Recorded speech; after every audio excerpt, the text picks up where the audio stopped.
Tekki mässitud lemmiklooma ei viidud sügavamale metsa puudevarju, vaid visati lihtsalt lumevalli taha. Küllap ei raatsinud kalgi südamega koeraomanik lumes sumbates oma jalgu märjaks teha. Saksa lambakoera maiseid jäänuseid oli juba järamas käinud metsloomad. Avanev vaatepilt oli jäle.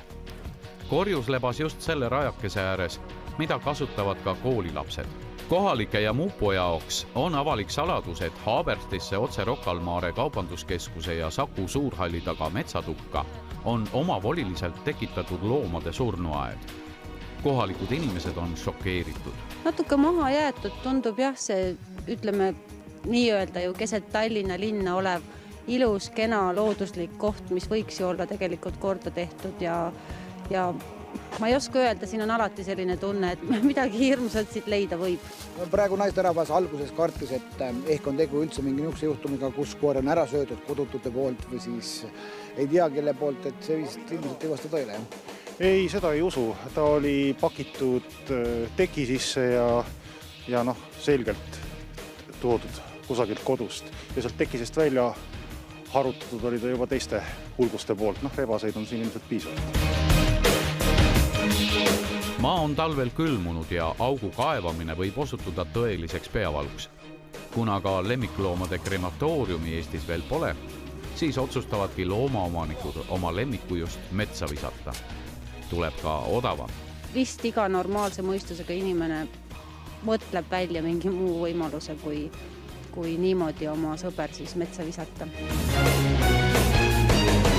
Tallinna loomade hoiupaiga rahvale on see metsatukk juba vana tuttav. Jah, eelmisel aastal käisime me siin politseikutsel enam-vähem samas kohas, võib-olla paarimeetrise vahega olid 2 surnud koera, 1 saksa lambakoer, teine oli vist midagi Rottweileri moodi kilekottidesse pakitud ja täpselt samamoodi kraavi visatud.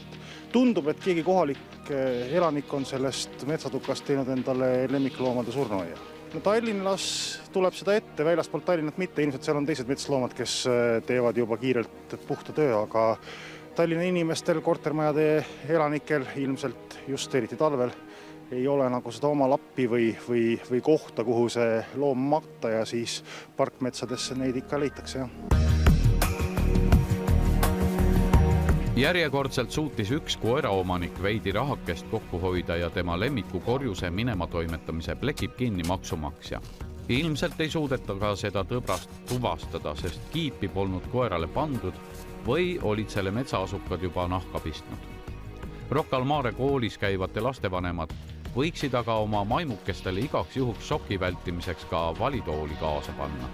Kunagi ju ei tea, millal järjekordne jobu oma lemmikloomakorjuse lumme viskab. Seega peaks tihedamini Mupo sinna ekskursioone tegema ja trahvidega korra majja lööma.